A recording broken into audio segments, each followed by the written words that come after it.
Now let's talk to a member of Yaga Working Group, Professor Chris Kwaja, who is joining me from Ondo State. For more on this, thanks so much for joining us on Beyond 100 Days. Yaga Africa has raised a worrying observation in its pre-election report that there were instances of voter inducement during campaign activities, and these range from 2,000 naira to 5,000 naira. Could you help us understand how you came about this? For Yaga Africa, we are coming into this election with this very simple assumption that election is a rule-based game and all stakeholders, political parties, candidates, citizens must play by the rules. Unfortunately, the monetization of the electoral process has become a troubling phenomenon that is defining the political future of Nigerians, and Ondo State today is not different from that phenomenon. In our pre-election observation, one of the key findings coming out of that assessment is the role that money is playing in determining the process and outcome of elections, and people are now giving in their future for money.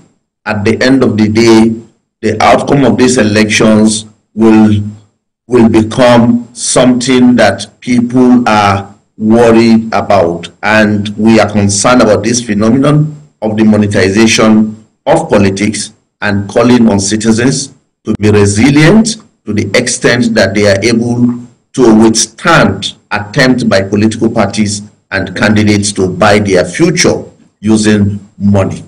Well, this actually belies the level of awareness of voters, especially when it comes to the time during election where people will be induced with money to vote for certain political parties. Is that to say that voters in Nigeria, as we speak, are really not aware of the implication of selling their birthright, which is the voting right?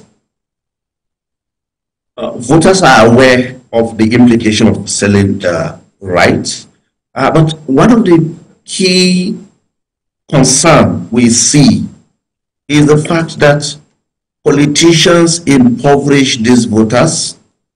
Many of the monies we see today moving around from politicians to citizens are monies that should have been used for development.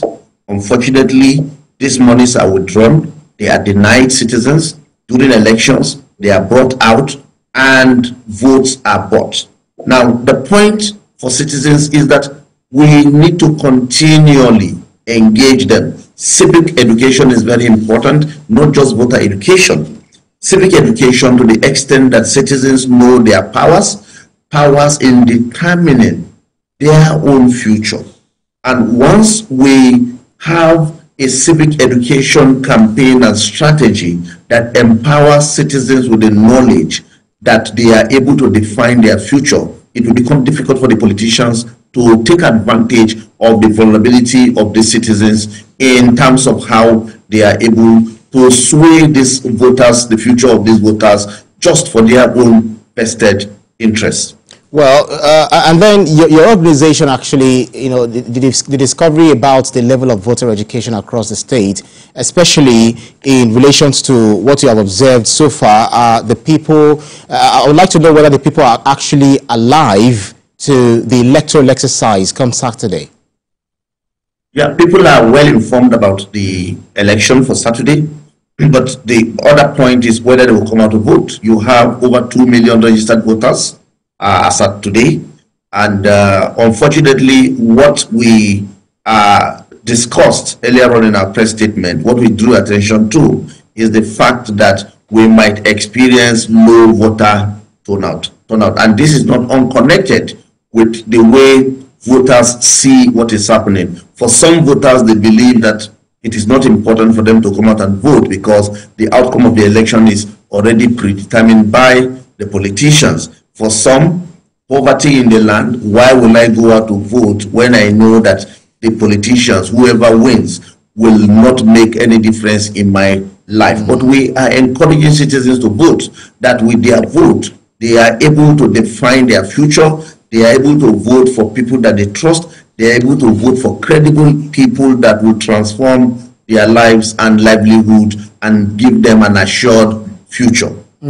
We also understand that your organization, Yaga Africa, intends to deploy 324 accredited observers going to be looking, I'm wondering what these observers are going to be looking out for during the election process. The election observers will be observing the entire process of the elections from 6 a.m. up to the close of voting, counting, and down to the collation centers at the state level. They will observe all this process, and as part of the PVT methodology that we have, so they will be observing all this process, and at the end of the election, we are going to come out with an official statement drawing attention to what we observed and make recommendations on how to improve the quality of our elections in Nigeria. Because of our time, I would have loved to ask you about misinformation and what the CSOs will be doing in order to, mitigate against the impact of misinformation. But then we just need to let you go, but we'll reconnect with you in our subsequent programming. Member of Yaga Working Group, Professor Chris Kwaja. Thank you so much for your time. Thank you. Thank you. Now, do stay with us here on Beyond One.